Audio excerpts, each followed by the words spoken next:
안녕하십니까. 매일 눈으로 세상의 흐름 읽어드리는 Y타임스 정세 분석의 추부길입니다. 지지율이 20%대까지 급락하면서 고전하던 스가 요시히데 일본 총리가 지난 3일 오는 29일 예정된 집권 자민당 총재 선거에 입후보하지 않기로 했습니다. 이에 따라서 스가 총리는 지병을 이유로 자민당 총재 임기를 1년 남겨놓고 작년 9월 물러났던 이 아베 신조 전 총리의 뒤를 이어서 자민당 총재로 선출되었습니다만은 아베 총리의 자녀 임기만 수행한 후에 총리직에서 결국 물러나게 됐습니다. 이 스가 총리는 총리에 취임한 후에 60% 가까운 지지율을 보이다가 올해 1월부터 급 하락하기 시작했습니다. 그리고 8월에는 26%까지 떨어지면서 이 자민당 내에서도 배척하는 분위기가 형성됐습니다. 그래서 결국 이제 백기를 든 겁니다. 이 스가 총리가 이렇게 백기를 든 이유가 과연 뭘까요? 사실 이 스가 총리는 사임 의사를 밝히기 직전인 2일까지만 해도 이 자민당 총재직 선거에 나서겠다는 의지를 굽히지 않았었습니다.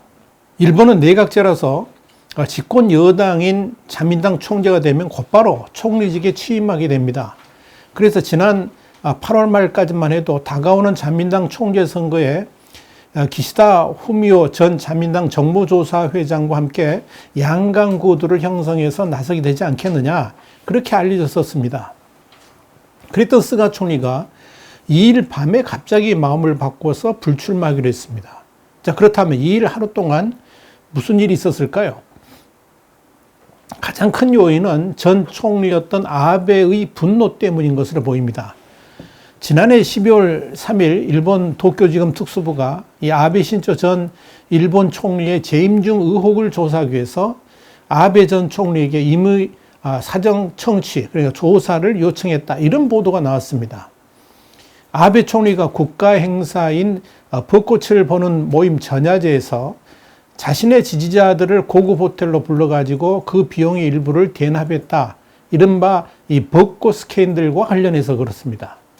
이 전임 총리에 대한 검찰 조사는 일본에서 드문 사건인데 바로 이렇게 진전되게 된 그 배후에 이 스가 총리의 암묵적 승인이 있었다, 이런 추측들이 나돌았던 겁니다. 취임하면서 아베 계승을 내세웠습니다만은 오는 9월 말에 자민당 총재직 선거를 앞두고 아베의 재부상을 막기 위해서, 다시 말씀드리면 아베가 또 한 번 삼선 출마하는 걸 막기 위해서 스가 총리가 의도적인 거리두기를 하고 있다, 이런 분석이 나왔던 겁니다. 당시 일본의 분위기를 그대로 보여준 것이 아사히 신문의 지난해 12월 2일자 만평인데요. 지금 보이시죠? 이 만평에서 스가는 어두운 방에서 벚꽃 영수증이라고 적힌 종이 뭉치로 포스 스가, 그러니까 스가의 후임이라고 쓴 종이를 들고 있는 아베의 뒤통수를 내려치고 있습니다. 아사히 신문의 이 만평이 상상이라 그러면서도 이 권력의 뒷방은 무시무시하다, 이런 제목을 달았습니다. 결국 스가 총리가 아베 전 총리와 거리두기를 하면서 홀로서기를 하려 했지만 오히려 그러한 배신으로 인해 가지고 아베 지지 세력의 신망을 잃었다는 겁니다. 그러면서 이 스가 총리가 더 이상 되돌아올 수 없는 길로 가버렸다, 이런 분석이 나오는 겁니다.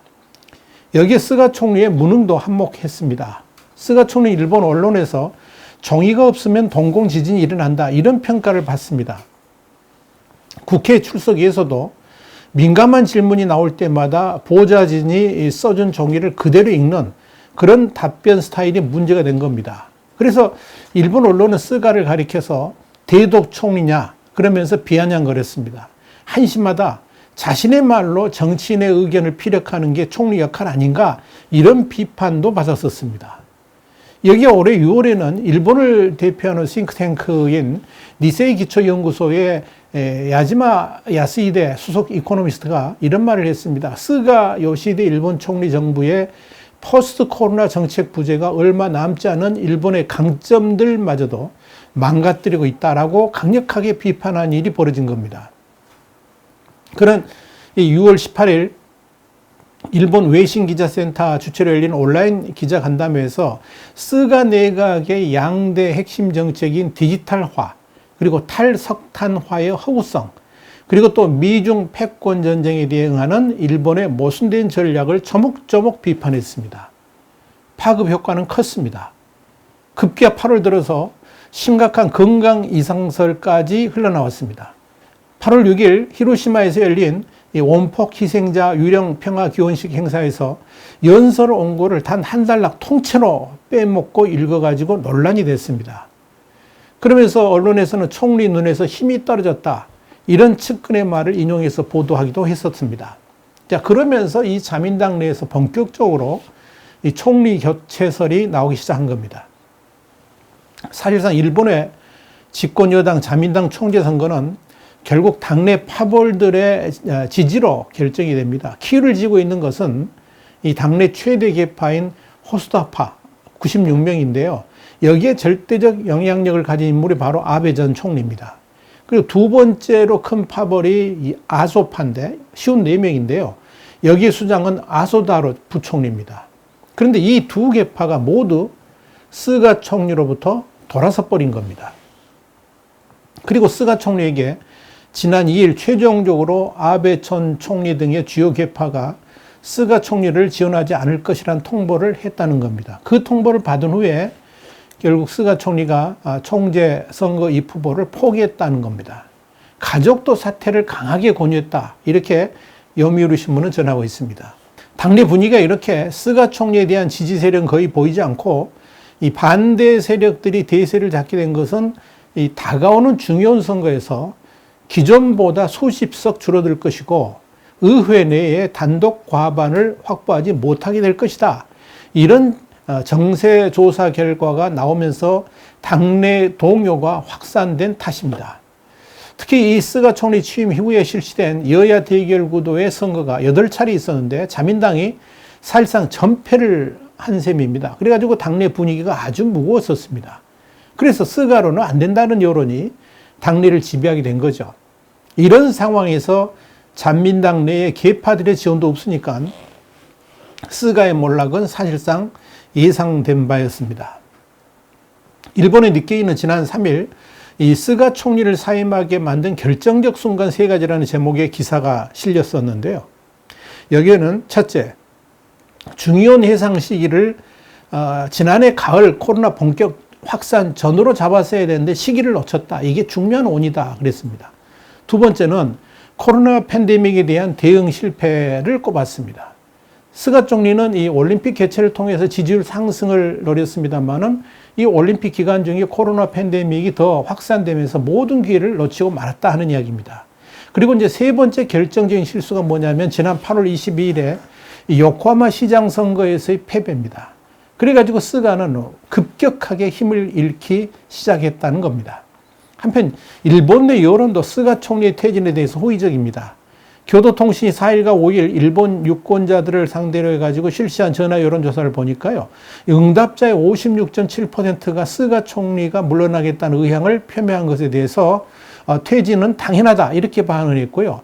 여기에 대해서 반대 의사를 표시한 사람은 35.3%에 불과했습니다. 스가 총리가 취임 후에 약 1년간 보여준 이 코로나 팬데믹 대응에 대해서도 56.3%가 부정적으로 평가를 했고 긍정적으로 평가한 이들은 40.4%였습니다. 그러니까 스가 총리가 사임을 표명한 이후에 자민당 지지율도 이제 급상승했다는 것도 다 있는 연계가 있다, 이렇게 보시면 됩니다.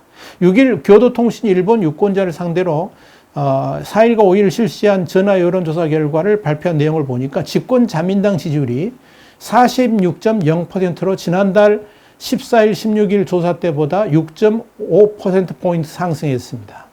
자, 그렇다면 포스 스가, 그러니까 스가 다음의 총리는 누가 될까요? 일단 현재 거론되는 인물로는 고노다로 행정개혁 담당상, 그리고 이시바 시게루 전 자민당 간사장, 기시다 후미오 전 자민당 정무조사회장, 고이스미 신지로 환경상 등입니다. 그리고 아베 전 총리의 후원을 받고 있는 다카이치 사나에 전 총무상도 급격하게 부상하고 있습니다. 현재 여론조사상으로는 고노다로가 가장 앞서 있습니다. 교도통신이 4일과 5일 일본 유권자들을 상대로 실시한 전화 여론조사를 보니까 차기 총리로 어울리는 인물 꼽았더니 이 응답자의 31.9%가 고노를 선택했습니다. 2위는 이시바 시게루 전 자민당 간사장으로 26.6%였고요. 기시다 후미오 전 자민당 정무조사회장은 18.8%로 뒤를 이었습니다. 같은 기간 요미우리 신문의 여론조사에서도 고노다로가 1위였고요. 23%입니다. 그 다음에 이제 이시바 전 간사장이 21%, 기시다 후미오 전 자민당 정무조사회장이 12%, 고이즈미 신지로 환경상이 11%으로 나타났습니다. 그러나 자민당의 총재 선거는 사실 여론조사하고는 무관하게 이 당내 파벌 간의 연합으로 선출된다고 해도 과언이 아닙니다. 일단 중의원과 참의원이 383표를 행사하고요. 당원들 투표를 통해서 383표를 배정합니다. 그러니까 5대5로 이렇게 배정됩니다. 이 중 1위 후보가 과반을 넘으면 곧바로 총재에 당선되고, 그렇지 못할 경우에는 1위하고 2위 후보의 결선 투표를 통해서 총재가 결정됩니다. 그래서 이 당내 계파 간의 합종 연행이 절대적으로 중요하다고 말하는 겁니다. 현재 당내에서는 기시다 후미오가 가장 유력하다고 말들 합니다. 그는 지난번 총재 선거에서 스가 현 총리에게 압도적 표차로 패배를 했습니다만은 지금의 기시다는 상당히 달라졌다, 이런 평가를 받습니다. 기시다는 리버럴, 그러니까 자유주의 성향의 정치인인데요. 헌법 개정에 관해서는 꼭 실현해야 된다라고 강조를 했고, 아베 전 총리가 주장하는 이 적기지 공격 능력 보유 필요성, 이것도 언급을 하고 있습니다. 고노 행정개혁 담당상에 대해서는 자민당 내에서도 이 서 있는 위치를 잘 모르겠다, 이런 평가가 나옵니다. 아사히신문의 보도가 그렇습니다.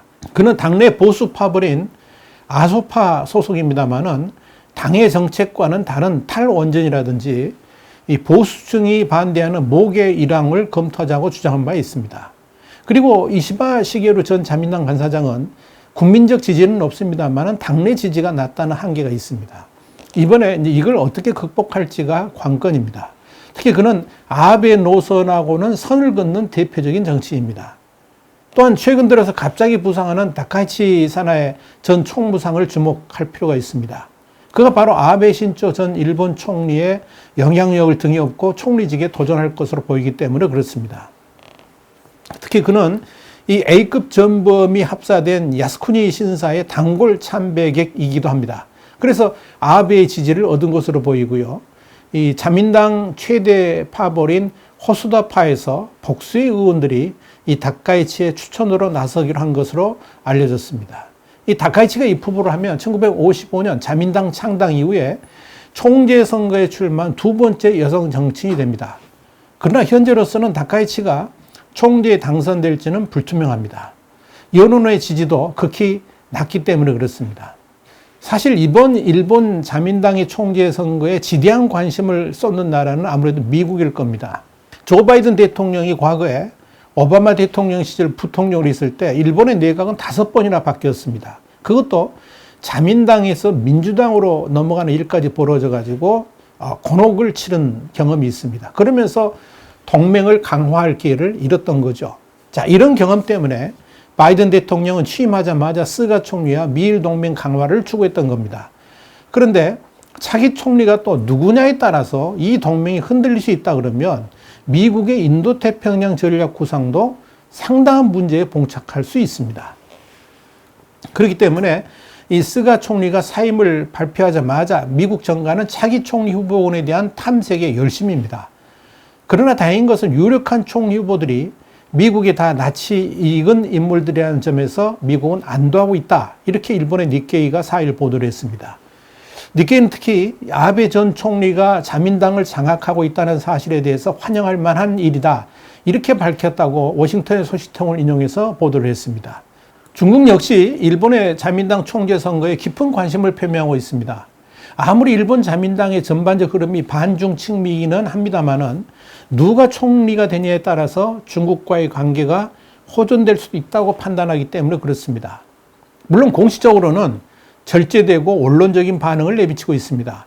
왕원빈 외교부 대변인은 3일 브리핑에서 관련 질문이 나오니까 일본의 내정에 대해 논평하지 않겠다 그러면서 중일 관계에 대한 우리 입장은 일관되고 분명하다 그랬습니다. 우리는 중일 관계가 건강하고 안정적인 발전을 유지할 수 있기를 희망한다라고 답을 했습니다. 하지만 이 관영 매체를 비롯한 중국의 인터넷 포털에서는 일본의 차기 총리가 누구일지, 어떤 대중국 정책을 취하게 될지 여기에 대해서 상당한 관심거리가 되어 있습니다. 일단 현재 드러난 바로는 중국이 가장 선호하는 후보는 이시바 시게루 전 자민당 간사장인 것으로 보입니다. 이시바가 만약 자민당 총리가 된다 그러면, 그래가지고 일본 총리로 취임한다 그러면 중일 관계에 숨통이 트일 수 있다라고 보기 때문에 그렇습니다. 특히 이시바가 전쟁 가능한 일본으로의 방향 전환에 대해서 이의를 제기하는 인물이기 때문에 중국은 그에게 거는 기대가 크다, 이렇게 말씀드릴 수 있을 겁니다. 그러나 중국 입장에서 기시다 전 외무상이나 고노 다로가 당선된다 그러면 이 중일 간의 관계는 굉장히 험악해질 수도 있다, 이런 의견들이 나옵니다. 중국 매체 관찰자망은 기시다 전 외무상을 전명한 기사에서 그가 중국에 대응하는 것이 최우선 국정 과제라고 언론 인터뷰에서 밝히고 일본의 적 기지 선제 공격력 확보 필요성을 강조한 사실을 전했습니다. 한편 한일 관계는 누가 자민당 총재가 되건 핵심 갈등 현안에 관한 이 양국의 입장 차이가 너무 크기 때문에 변화는 별로 없을 것이다, 이런 관측이 우세합니다. 그럼에도 역시 이시바가 총리가 되면 아무래도 이 한일 관계 개선에 가장 유리하지 않겠나, 이런 조심스러운 관측도 나오고 있습니다. 결국 이시바의 당선이 한국이나 중국에게는 그나마 유리한 환경 조성을 할 수 있다고 보는 겁니다. 와이타임 정세 분석이었습니다. 다음 주에 다시 뵙겠습니다. 감사합니다.